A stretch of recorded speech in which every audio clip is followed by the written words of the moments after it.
Hello students, welcome two equations IAS. आज हम discuss करेंगे क्लासिफिकेशन ऑफ इकोनॉमी। बहुत सारे स्टूडेंट्स की क्वेरीज थी। हमारे ऑनलाइन सेशंस तो लगातार चल रहे हैं, बहुत सारे रिकॉर्डेड वीडियोस भी यूट्यूब में हमने डाले हुए हैं। तो हमारे जो स्टूडेंट्स हैं उनकी क्वेरीज थी कि सर नॉर्मली वो न्यूज़पेपर में पढ़ते हैं या मैगजीन में पढ़ते हैं कैपिटलिस्ट इकोनॉमी, सोशलिस्ट इकोनॉमी या कम्युनिस्ट कंट्री या मिक्स्ड इकोनॉमी, इनमें डिफरेंस क्या है। तो बेसिक अंडरस्टैंडिंग अगर नहीं होगी इन सारी इकोनॉमीज की तो फिर हमें एग्जाम क्लियर करने में प्रॉब्लम होगी। उसके अलावा इंटरव्यू क्लियर करने में भी प्रॉब्लम हो सकती है कि अगर इंटरव्यू में पूछ लिया कि क्या डिफरेंस है, कैपिटलिस्ट कंट्री अगर यूएस को बोल रहे हैं तो क्यों बोल रहे हैं, सोशलिस्ट कंट्री अगर हम चाइना को बोल रहे हैं या कम्युनिस्ट कंट्री बोल रहे हैं तो क्यों बोल रहे हैं। तो बेसिक डिफरेंस पता होना चाहिए कि किसी भी कंट्री की इकोनॉमी का पैटर्न क्या है, वहां पर किस तरीके से फंक्शनिंग हो रही है। ठीक है, अच्छा, जो भी स्टूडेंट हमारे चैनल में न्यू है हमारे चैनल को सब्सक्राइब जरूर करें और आपको ये वीडियो पसंद आता है तो लाइक जरूर करें।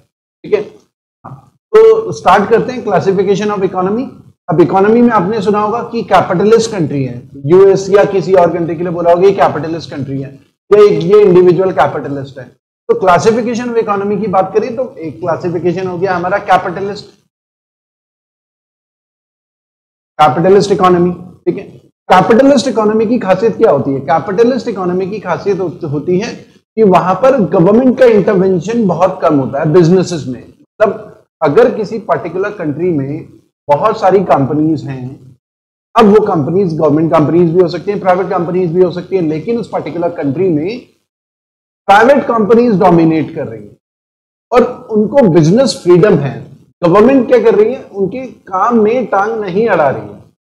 मतलब वहां पर गवर्नमेंट का इंटरफेरेंस काफी कम है। ठीक है, तो प्राइवेट इंडस्ट्रीज डोमिनेट कर रही हो किसी इकोनॉमी में, तो उस पर्टिकुलर कंट्री को हम कैपिटलिस्ट इकोनॉमी बोलते हैं।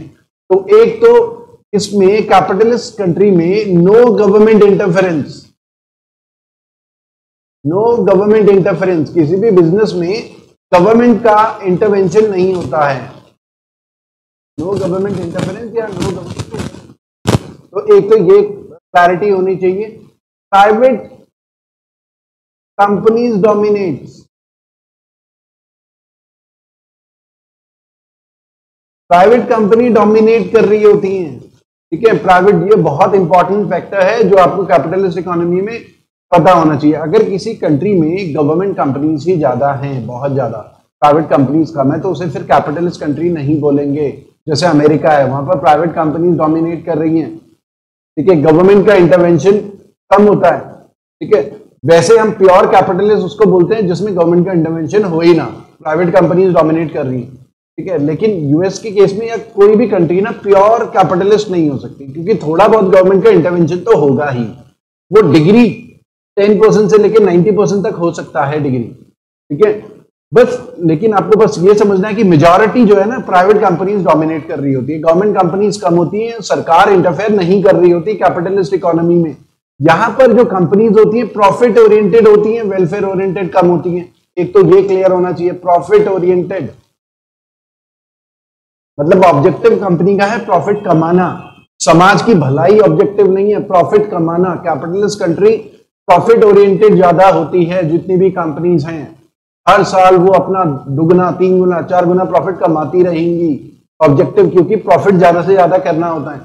ठीक है, तो ये एक आपको क्लियर होना चाहिए कि प्राइवेट सेक्टर डोमिनेट कर रहा होगा, प्रॉफिट ओरिएंटेड कंपनीज होंगी, गवर्नमेंट का इंटरवेंशन बहुत कम होगा कैपिटलिस्ट इकोनॉमी में। ठीक है, दूसरा क्लासिफिकेशन अगर हम बोलें, अच्छा एग्जाम्पल चाहे तो आप क्लियर कट समझ में आना चाहिए कि यूएस एक कैपिटलिस्ट कंट्री है, वहां पर गवर्नमेंट कंपनीज बहुत कम है, प्राइवेट कंपनीज ही बहुत ज्यादा हैं, वहां पर डोमिनेट कर रही हैं। गवर्नमेंट ने बहुत सिंपल रूल्स बनाए हुए, प्राइवेट कंपनीज को बिजनेस स्टार्ट करना है या अपना बिजनेस एक्सपेंशन करना है तो बहुत इजीली उन्हें लाइसेंस मिल जाता है। ठीक है, इंडिया में अगर आप नई कंपनी स्टार्ट करनी हो, अलग अलग अगर मिनिस्ट्री से परमिशन लेनी है, लाइसेंस लेनी है, तो बहुत टाइम टेकिंग प्रोसेस होता है। ठीक है, तो एक तो ये क्लैरिटी होनी चाहिए, थोड़ा सा कंपेयर करते हुए चलें तो आपको समझ में आएगा कि अगर आप यूएस में रजिस्ट्रेशन करते हैं 2 दिन में कंपनी खड़ी हो सकती है, लेकिन इंडिया में इतनी आसानी से कंपनी खड़ी नहीं होगी। यहाँ पर बहुत सारे प्रोसीजर फॉलो करने पड़ते हैं, तो प्रोसीजर में ही टाइम लग जाता है। ठीक है, हाँ, तो आते हैं दूसरा, कैपिटलिस्ट के अलावा हम बोलते हैं सोशलिस्ट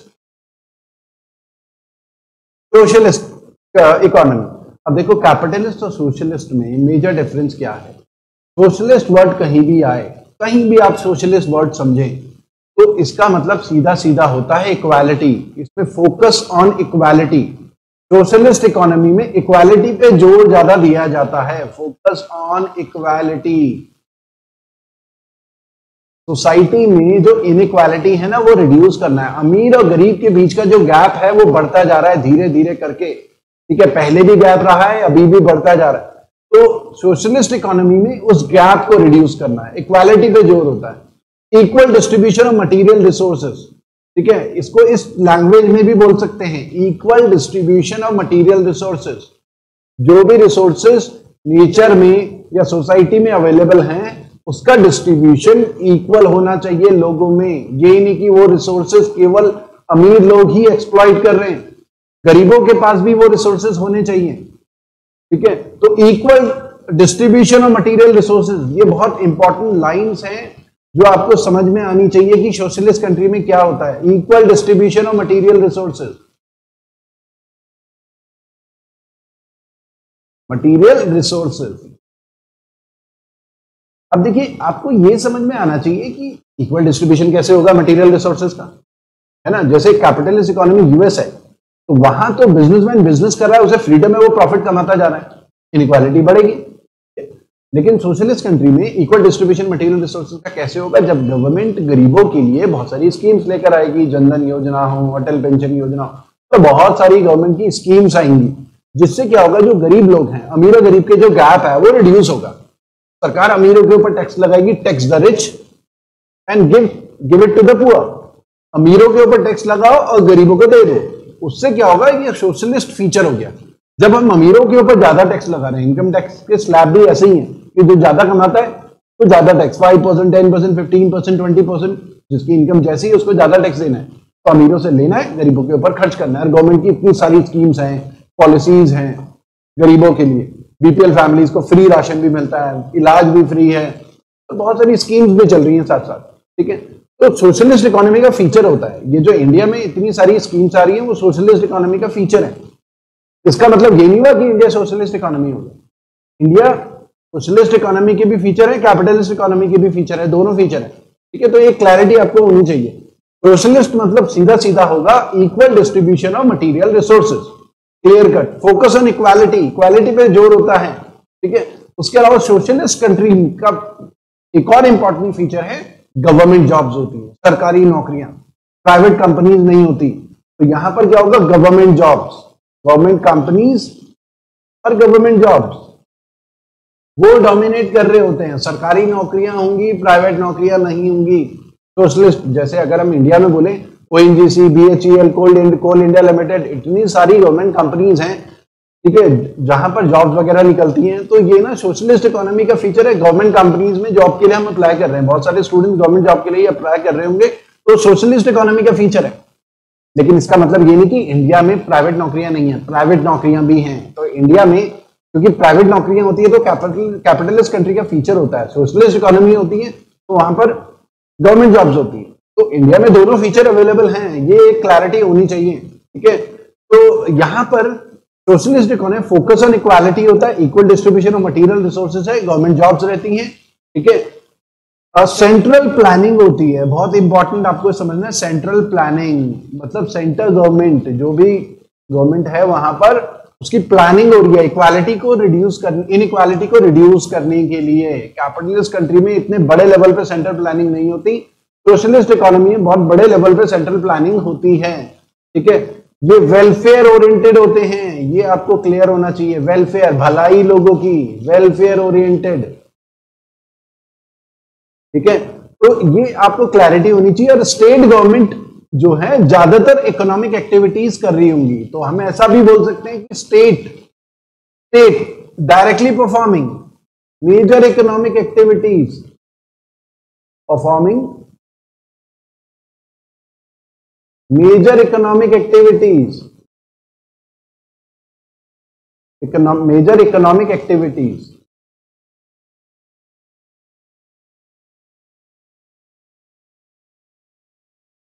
ठीक है। तो ये आपको एक क्लियर होना चाहिए कैपिटलिस्ट कंट्री, सोशलिस्ट कंट्री में। तो ये दोनों जो फीचर आप एक बार कंपेयर करके चलेंगे तो आपको एक अंडरस्टैंडिंग होगी। तो एग्जाम्पल अगर हम ले सोशलिस्ट कंट्री का, तो सोशलिस्ट कंट्री का एग्जाम्पल हमारे पास जो था रशिया। अब हालांकि कोई भी कंट्री प्योर सोशलिस्ट नहीं है, रशिया है, चाइना है, ये सोशलिस्ट कंट्री का फीचर हो गया। ठीक है, सोशलिस्ट में ही हमारे पास डेमोक्रेटिक सोशलिज्म होता है और कम्युनिज्म होता है, वो अभी आगे डिस्कस करेंगे। पहले मेन फीचर आप समझ लो सोशलिज्म का। कैपिटलिज्म सोशलिज्म में ये डिफरेंस होता है, मेजर डिफरेंस। सोशलिज्म जब भी बात होगी वहां पर बात हो रही है इनइक्वालिटी को रिड्यूस करने की, समाज में जो डिफरेंस होता है सोसाइटी में, डिस्क्रिमिनेशन हो रहा है, उसको खत्म करने की बात हो रही होती है सोशलिस्ट। बहुत सारी पॉलिटिकल पार्टीज बोलते हैं ना हम सोशलिस्ट हैं, तो वो यही क्लेम कर रहे हैं कि जो डिस्क्रिमिनेशन हो रहा है on the basis of religion, on the basis of caste, on the basis of economic background, उस डिस्क्रिमिनेशन को खत्म कर रहे हैं। हम समाजवाद को फॉलो करते हैं, समाजवाद। ठीक है, तो ये क्लैरिटी आपको होनी चाहिए। तीसरा कैटेगरी हमारे पास होगी मिक्स्ड इकोनॉमी। मिक्स्ड इकोनॉमी का मतलब है वो वाली कंट्री जहां पर दोनों फीचर्स होंगे, कैपिटलिस्ट फीचर भी होंगे, सोशलिस्ट फीचर भी होंगे, दोनों इकोनॉमी के फीचर्स होंगे। तो ऐसी कंट्री की इकोनॉमी को हम बोलते हैं मिक्स्ड इकोनॉमी, जिसका एग्जांपल है इंडिया। तो India is a mixed economy, कई बार आपने सुना होगा, क्योंकि यहां पर प्राइवेट कंपनीज भी हैं। ठीक है, प्राइवेट कंपनीज भी डोमिनेट कर रही हैं, प्रॉफिट ओरिएंटेड होती हैं, और गवर्नमेंट जो है अब प्राइवेट सेक्टर के हिसाब से भी अपनी पॉलिसीज बनाता है। ठीक है, साथ ही साथ गवर्नमेंट कंपनीज भी हैं, सरकारें सेंट्रल प्लानिंग भी कर रही है, equal distribution of material resources पे भी जोर दे रही है, फ्री राशन दे रही है, गरीबों के लिए अलग अलग स्कीम्स लेकर आ रही है, और स्टेट गवर्नमेंट बहुत सारी मेजर इकोनॉमिक एक्टिविटीज भी कर ही रहा है, प्राइवेट प्लेयर्स भी इन्वॉल्व है। तो इंडिया में सोशलिस्ट और कैपिटलिस्ट दोनों फीचर है। ठीक है, अब सोशलिज्म को भी अलग अलग कैटेगरी में डिवाइड किया जा सकता है। नेक्स्ट पेज में आते हैं, जिसमें हम थोड़ा सा और इसको डिस्कस करेंगे कि क्या। ठीक है, अभी हमने डिस्कस करा कैपिटलिस्ट इकोनॉमी, और दूसरा हमने क्लासिफिकेशन ऑफ इकोनॉमी में करा डिस्कस सोशलिस्ट। ठीक है, तीसरा हमने बात करी मिक्स्ड इकोनॉमी। अब यहां पर क्योंकि equal distribution of material resources की बात हो रही है इक्वालिटी को लेकर, और यहां पर बात हो रही है बिजनेस फ्रीडम को लेकर, बिजनेस फ्रीडम को लेकर, है ना। अब ये जो इक्वालिटी सोसाइटी में आएगी, अभी आप प्रेजेंट में देखें तो सोसाइटी में इक्वालिटी तो है नहीं, अमीर और गरीब के बीच का गैप बहुत ज्यादा है। ठीक है, यहाँ डिस्क्रिमिनेशन भी होता है, कास्ट के बेसिस पे, रिलीजन के बेसिस पे, प्लेस ऑफ बर्थ के बेसिस पे, जेंडर के बेसिस पे डिस्क्रिमिनेशन है। अब वो इक्वालिटी आएगी कैसे? अब इक्वालिटी को लाने के दो तरीके, ये जो सोशलिस्ट फीचर है दो तरीके। अब या तो ग्रेजुअलिस्टिक प्रोसेस फॉलो किया जाए, ग्रेजुअलिस्टिक एंड रिफॉर्म्स लेकर आए। ये प्रोसेस कौन फॉलो करता है? क्योंकि सोशलिज्म को भी डिवाइड करें तो इसको हम बोलते हैं डेमोक्रेटिक सोशलिज्म।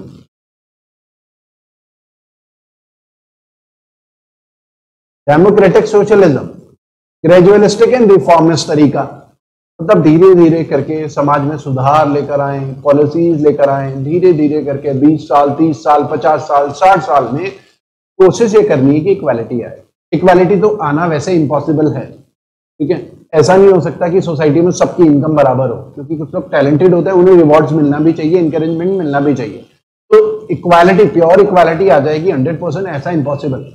लेकिन एटलीस्ट जो इनइक्वालिटी है, इनइक्वालिटी से इक्वालिटी की तरफ हम जा रहे हैं, तो क्लोज तो चले जाए इक्वालिटी की तरफ, इतनी ज्यादा इनइक्वालिटी ना हो समाज में, वरना प्रॉब्लम आती है। ठीक है, तो डेमोक्रेटिक सोशलिज्म का यहां पर मतलब क्या होगा कि इलेक्शंस हो रहे हैं उस पर्टिकुलर कंट्री में, डेमोक्रेसी का मतलब सीधा सीधा इलेक्शंस, और जब कंट्री में इलेक्शंस होते हैं तो ग्रेजुअलिस्टिक और रिफॉर्मिस्ट तरीका फॉलो किया जाता है। जैसे एग्जांपल हो गया इंडिया। अब रशिया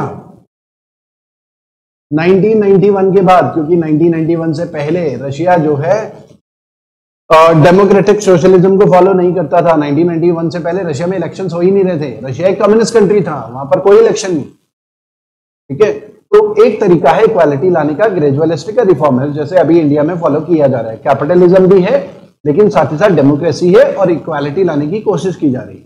दूसरा तरीका होता है रिवोल्यूशनरी मेथड। रिवोल्यूशनरी मेथड का मतलब हो गया जो अमीर है उनसे छीन लो उनकी प्रॉपर्टी वगैरह, फोर्सफुली उनसे चीजें इंप्लीमेंट करवाओ इक्वालिटी। अमीर जो बड़ी बड़ी कंपनीज हैं उनको फोर्सफुली बोलो कि नहीं, तुम्हें प्रॉफिट अपने एम्प्लॉइज में बांटना। ऐसा नहीं कि प्रॉफिट के मालिक तुम अकेला हो। कोई बिजनेसमैन है, बिजनेस कर रहा है, प्रॉफिट कमाता है तो वो उसका होता है, एम्प्लॉइज को तो वो सैलरी दे रहा है, ठीक है। कुछ कुछ एम्प्लॉइज जो शेयर होल्डर उन्हें डिविडेंड भी मिलता है। लेकिन रिवोल्यूशनरी मेथड्स में क्या होगा, इक्वालिटी लाने के लिए जो बड़ा बिजनेसमैन है उसे बोला जाएगा कि तुम्हारी कंपनी के मालिक ना सारे एम्प्लॉइज हैं, सारे एम्प्लॉइज, प्रॉफिट सब में बटेगा, तो तुम अकेले मालिक नहीं हो, कंपनी एम्प्लॉइज ने खड़ी करी, ठीक है। तो वो रिवोल्यूशनरी मेथड है, ठीक है। और सरकार ही सब कुछ करेगी, सारे काम प्राइवेट, क्योंकि वो प्राइवेट कंपनीज क्या होती है, प्रॉफिट ओरिएंटेड होती हैं, जबकि ऑब्जेक्टिव क्या है, इक्वालिटी लेकर आनी है तो वेलफेयर ओरिएंटेड होना चाहिए। तो रिवोल्यूशनरी मेथड ये कौन फॉलो करेगा, कम्युनिस्ट कंट्रीज या कम्युनिज्म हम बोलते हैं, ठीक है। तो सोशलिज्म को जब एक्सट्रीम लेवल पे इक्वालिटी लाने की कोशिश करते हैं तो उसे कम्युनिज्म बोलते हैं। तो कम्युनिज्म भी सोशलिज्म का पार्ट है, लेकिन बिल्कुल एक्सट्रीम। ये क्लैरिटी होनी चाहिए, बहुत सारे लोगों को नहीं पता होता। तो जब हम इक्वालिटी का ऑब्जेक्टिव अचीव कर रहे हैं रिवोल्यूशनरी मेथड से बिल्कुल एक्सट्रीम लेवल पे, तो कम्युनिज्म होगा या कम्युनिस्ट कंट्री बोलेंगे। दूसरा डेमोक्रेटिक सोशलिज्म है, जो हमने डिस्कस कर लिया, इंडिया में फॉलो किया जा रहा है, ठीक है।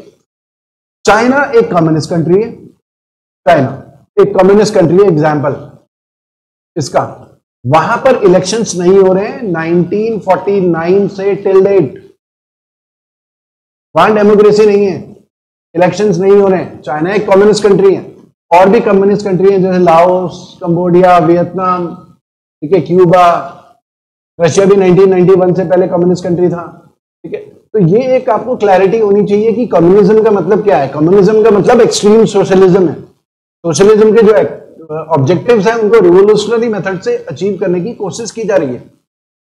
वहां पर सबको इक्वल सैलरी देने की कोशिश हो रही है। किसी कंपनी के मालिक जो है केवल मालिक नहीं है, सारे एम्प्लॉइज ही कंपनी के मालिक हो गए, उनको प्रॉफिट डिवाइड करना है, एम्प्लॉइज की बात ज्यादा कर रहे होते हैं, ठीक है। तो कम्युनिज्म बेसिकली कार्ल मार्क्स को फॉलो कर रहे होते हैं, उनकी थ्योरीज को फॉलो कर रहे होते हैं, क्योंकि कार्ल मार्क्स का कहना था कि कैपिटलिज्म जो है इनहेरेंटली एक्सप्लॉयटेटिव इन नेचर है। मतलब इनहेरेंटली एक्सप्लॉयटेटिव इन नेचर मतलब कैपिटलिज्म में बिजनेसमैन क्या करता है, जो एम्प्लॉइज होते हैं उनको एक्सप्लॉइट करता है, लेबर को एक्सप्लॉइट करता है, अपना प्रॉफिट कमाता है ज्यादा से ज्यादा और उन्हें कम सैलरी देगा। तो उससे क्या इनइक्वालिटी सोसाइटी में बढ़ेगी और इनहेरेंटली एक्सप्लॉयटेटिव इन नेचर होगा, ठीक है। तो ये क्लैरिटी होनी चाहिए आपको कि इनमें डिफरेंस क्या क्या है। अच्छा, कैपिटलिज्म में जो कैपिटलिज्म की सबसे पहली थ्योरी, कैपिटलिज्म की सबसे पहली थ्योरी, अच्छा कैपिटलिज्म या कैपिटलिज्म की सबसे पहली थ्योरी एडम स्मिथ ने दी थी। एडम स्मिथ, जिन्हें फादर ऑफ इकोनॉमिक्स कहा जाता है, तो ये क्लैरिटी होनी चाहिए, फादर ऑफ इकोनॉमिक्स। तो उम्मीद है स्टूडेंट्स आज जो भी हमने डिस्कस करा आपको एक क्लैरिटी आएगी कि कैपिटलिज्म, सोशलिज्म, ठीक है, या कैपिटलिस्ट सोशलिस्ट कंट्री कौन सी होती है, इनमें डिफरेंस क्या होता है, मिक्स्ड इकोनॉमी क्या है, ठीक है। बहुत सारे स्टूडेंट्स को ये डिफरेंस समझ नहीं आता था सोशलिज्म और कम्युनिज्म में क्या डिफरेंस है। तो एक बार अब थोड़ा ब्रेनस्टॉर्मिंग करेंगे कि किस कंट्री का इकोनॉमिक सिस्टम कैसा है, आपको पूरा आइडिया हो जाएगा, ठीक है। उसके अलावा स्टूडेंट्स हमारा मोबाइल ऐप भी है, आपको वीडियो अगर पसंद आए तो लाइक जरूर करें। और हमारा मोबाइल ऐप भी है equations IAS, Google play store से आप डाउनलोड कर सकते हैं। उसमें आपको बहुत सारे फ्री वीडियोस भी मिलेंगे और उसमें पेड कोर्सेज भी हैं, आप देख सकते हैं, चेक कर सकते हैं कौन कौन से पेड कोर्सेज है। और सारी की सारी जो फैकल्टीज हैं बहुत एक्सपीरियंस फैकल्टीज हैं, उनके ही सारे के सारे सेशंस हैं, ठीक है। तो आज के लिए इतना ही करते हैं स्टूडेंट्स, थैंक यू।